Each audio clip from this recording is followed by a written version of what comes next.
एक बार फिर से आप सभी साथियों का मैं अमन स्टडी पे दिल से स्वागत करता हूं और हम जो है 12वीं क्लास की ओर बढ़ चुके हैं। ये हमारा 12वां क्लास है इसका वर्णमाला का। याद रखिएगा, वर्णमाला का जो है आपका 12 नंबर का ये क्लास है। और अभी तक हम जो 11 क्लास जो आपके लिए जो प्लेलिस्ट बना दिए हैं उसमें आप देखेंगे कि क्रम वाइज सारे क्वेश्चन हैं। अगर आप कहीं भी पढ़ाई कर रहे हो तो आप यहाँ से प्रैक्टिस कर सकते हैं। जाके आप अभी कुल 12 के 12 क्लासेस आप देखिए और प्रैक्टिस करिए कि कितने क्वेश्चन आपके वहां तैयार है या नहीं है। उन चीजों का वहां आकलन करिए। तो शुरुआत करते हैं अपने 181 नंबर के क्वेश्चन के साथ। तो चलिए, जो भी लोग नए आए हो पहले चैनल को सब्सक्राइब कर लें, साथ ही बेल आइकन प्रेस करें और अपने सभी साथियों को इस क्लास को शेयर कर दीजिए। पहला क्वेश्चन क्या कह रहा है? कह रहा है कि हिंदी शब्दकोश में छ का क्रम किस वर्ण के बाद आता है? तो ये पूरे क्वेश्चन में हम देख चुके हैं। क के बाद छ आता है। क्या आता है? क के बाद जो है छ का क्रम आता है। आगे बढ़ते हैं 182 नंबर क्वेश्चन पे। कौन से शब्द में र व्यंजन नहीं है? कौन से शब्द में, देखिए, कौन से शब्द में र व्यंजन नहीं है? तो आप देख पा रहे हैं कि जो यह मातृभूमि है। क्या है? मातृभूमि। ये देखिए मात्र है। क्या है? मात्र। ये यहाँ त है, त पे नीचे र लगा हुआ है और मूर्धा क्रम। लेकिन यहाँ जब डी की बात करें मातृभूमि, इसमें र का यूज आपको नहीं दिखेगा। बात करते हैं नेक्स्ट क्वेश्चन की। दिया है कि निम्नलिखित में से एक वर्ण व्यंजन नहीं है। एक जो वर्ण है वो व्यंजन नहीं है, यानी कि स्वर है। क्या है? वो स्वर है। तो आप देखिए ऊ जो है आपका ये स्वर है। क्या है? स्वर है। बाकी तीन जो हैं आपके ये व्यंजन हैं। तो इस तरह आप अलग करके समझेंगे तो और अच्छा समझ में आएगा आपको। नेक्स्ट क्वेश्चन है, देखिए क्या दिया है। निम्नलिखित में से कौन सी ध्वनि ओष्ठ नहीं है? सबसे पहले ये समझते हैं कि ओष्ठ ध्वनियां होती कौन सी हैं। ओष्ठ ध्वनियां होती हैं प, फ, ब, भ और म। ये जो हैं आपके ओष्ठ ध्वनियां हैं। बाकी तो देखिए इसमें मैच नहीं कर रहा है, इसलिए राइट ऑप्शन हो जाएगा। नेक्स्ट क्वेश्चन है, कौन सा अमानक वर्ण है? कौन सा अमानक वर्ण है? तो अमानक वर्ण के लिए पहले मैं आपको बता दूं कि इसमें कुछ जो है कुछ कंफ्यूजन है जिसको मैं दूर करता हूं। ये फ नहीं है। आप भी जानते हैं कि ये भ जो ऐसे होता है, यहाँ ऐसे इसको भ बनाते हैं। ध्यान देखिए भ को। और यही भ जो है आपसे पूछा है, यही अमानक वर्ण पूछा है। तो ये जो भ है यही इसमें अमानक वर्ण है। बाकी सब जो है वर्णमाला में सबके अपने स्थान हैं। हिंदी वर्णमाला में स्वरों की कुल संख्या कितनी है? तो ए है 10, बी है 11, सी है 12, डी है 13। तो मुझे उम्मीद है सभी लोग जानते हैं कि 11 स्वरों की संख्या होती है। नेक्स्ट क्वेश्चन की बात करें, निम्नलिखित में से कौन सा स्वर नहीं है? तो ए है अ, बी है उ, सी है ए, डी है ज। तो कौन सा स्वर नहीं है? तो अ भी स्वर है, उ भी स्वर है, ए भी स्वर है। लेकिन जब डी की बात करेंगे जो की, तो जो है व्यंजन है। बात करेंगे नेक्स्ट क्वेश्चन की, निम्नलिखित में से कौन सा ट वर्ग का नहीं है? तो आप पहले लिख लीजिए ट, ठ, ड, ढ और अड़। ट, ठ, ड, अड़। तो देखिए जरा, ये भी लेकिन घ जो है आपका, ये आपका किसका है? ये क वर्ग का है, इसलिए जो डी है सही हो जाएगा। अगले क्वेश्चन की बात करेंगे। दिया कि सजातीय संधि स्वर संधि कौन सी नहीं है? सजातीय संधि स्वर संधियां कौन सी नहीं है? इसका आपको उत्तर देना है इन चार ऑप्शनों के थ्रू। चार ऑप्शन आपको दिया है आ, बड़ी ई, बड़ा उ, छोटा ए। तो जो ध्यान से देखिए, ये जो ये अ है, ये आपका बड़ा, इसको बड़ा अ भी बोल सकते हैं आप, आ बोलेंगे इसको। ये देखिए ई के बाद आपको यहाँ आता है, ये सजातीय संधि में नहीं आता है। ठीक है, सजातीय संधि स्वर संधि कौन सी नहीं है? तो ये आपका डी वाला आएगा।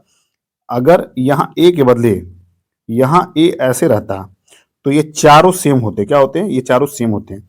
लेकिन यहाँ पे छोटा ए है। क्या है? देखिए सजातीय बोला है, तो सजातीय ये तीन जो है ये सजाती है। सीधे समझिए, तीन सजाती हैं, एक जो है ये विजाती है। क्या है? विजाती है। इस तरह ए जो है आपका राइट ऑप्शन हो जाएगा। 191 नंबर की बात करेंगे। दिया इनमें से कौन सा वर्ण स्वर है? इनमें से कौन सा वर्ण जो है स्वर है? तो देखिए पहले ऑप्शन पे हमें दिख रहा है जो ए है वो आपका स्वर है। बाकी क्या है? ये तीनों जो है ये व्यंजन है। और ये इसको भी जान लीजिए कि व्यंजन सिर्फ और सिर्फ ये दो है। क्या है? ये दो है, ये अमानक है। फिर बात करते हैं नेक्स्ट क्वेश्चन की। निम्नलिखित में से अंतस्थ व्यंजन कौन सा है? तो अंतस्थ व्यंजन मैं लिख दे रहा हूं यहाँ पे। आप जैसे मैं लिख रहा हूं उसके बाद बताइए य, व, र और ल। इन चारों में से देखिए कौन सा इसमें मैच कर रहा है, अंतस्थ व्यंजन है। तो आप देखिए य आपको मिल रहा है, यहाँ आपको र भी मिल रहा है, तो इसका मतलब थोड़ा कंफ्यूजन क्रिएट होगा। मैं एक बार चेक कर लेता हूँ। यहाँ देखिए थोड़ी सी गड़बड़ी है, ये र की बजाय यहाँ पे ट है, क्या है, ट है, तो इसलिए य जो है बी वाला ऑप्शन ये राइट हो जाएगा। अब देखिए 193 नंबर प्रश्न कह रहा है कि इनमें से ओ का उच्चारण स्थान कौन सा है, इनमें से ओ का उच्चारण स्थान कौन सा है। आप सभी जानते हैं अ और प्लस उ, क्या हो जाएगा, ओ, ये हो गया।